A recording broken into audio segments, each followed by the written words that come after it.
রাজ্যে ধীরে ধীরে বদলাচ্ছে আবহাওয়া। গত কয়েকদিনের টানা বৃষ্টির পর দক্ষিণবঙ্গে বৃষ্টির পরিমাণ কমতে শুরু করেছে। তবে তাতে স্বস্তি মিলছে না, কারণ বাতাসে আর্দ্রতা বেশি থাকায় কলকাতা সহ দক্ষিণবঙ্গের বেশিরভাগ এলাকায় ভ্যাপসা গরম বাড়বে। অন্যদিকে উত্তরবঙ্গের একাধিক জেলায় ভারী থেকে অতি ভারী বৃষ্টির সতর্কতাও জারি করেছে আলিপুর আবহাওয়া দপ্তর। দক্ষিণবঙ্গে ভারী বৃষ্টির সম্ভাবনা এখন অনেকটাই কম, তবে নদিয়া, মুর্শিদাবাদ, বীরভূম, পুরুলিয়া এবং বাঁকুড়ার কিছু এলাকায় বিক্ষিপ্তভাবে হালকা থেকে মাঝারি বৃষ্টি হতে পারে। পূর্ব মেদিনীপুর ও দক্ষিণ 24 পরগনার মতো উপকূলবর্তী জেলাগুলিতে ঘণ্টায় 30 থেকে 40 কিলোমিটার বেগে ঝোড়ো হাওয়া বইতে পারে। বজ্রবিদ্যুৎ সহ বৃষ্টি হলে সতর্ক থাকার পরামর্শ দেওয়া হয়েছে। আকাশ আংশিক মেঘলা থাকলেও গরমের দাপট কমার সম্ভাবনা কম। অনেক জেলায় দিনের তাপমাত্রা 36 থেকে 38 ডিগ্রি সেলসিয়াস পর্যন্ত উঠতে পারে।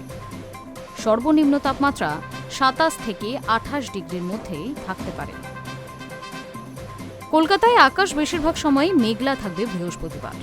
দিনের মধ্যে 1-2 পশলা হালকা ও মাঝারি বৃষ্টি হতে পারে। কোথাও কোথাও বজ্রবিদ্যুৎ সহ বৃষ্টির সম্ভাবনাও রয়েছে। তবে বৃষ্টির পরিমাণ খুব বেশি না হওয়ায় গরম থেকে তেমন স্বস্তি মিলবে না। বাতাসে আর্দ্রতার পরিমাণ 80 থেকে 85% মধ্যে থাকায় ভ্যাপসা গরম ও অস্বস্তি অনুভূত হবে। বৃহস্পতিবার কলকাতার সর্বোচ্চ তাপমাত্রা 30 থেকে 31 ডিগ্রি সেলসিয়াস এবং সর্বনিম্ন তাপমাত্রা 27 ডিগ্রির কাছাকাছি থাকতে পারে। দক্ষিণবঙ্গে বৃষ্টি কমলেও উত্তরবঙ্গে পরিস্থিতি কিন্তু উল্টো। পাহাড় ও সংলগ্ন সমতল এলাকায় বৃহস্পতিবারও বৃষ্টির দাপট জারি থাকবে। জলপাইগুড়ি ও আলিপুরদুয়ার জেলায় ভারী থেকে অতি ভারী বৃষ্টির সম্ভাবনা রয়েছে।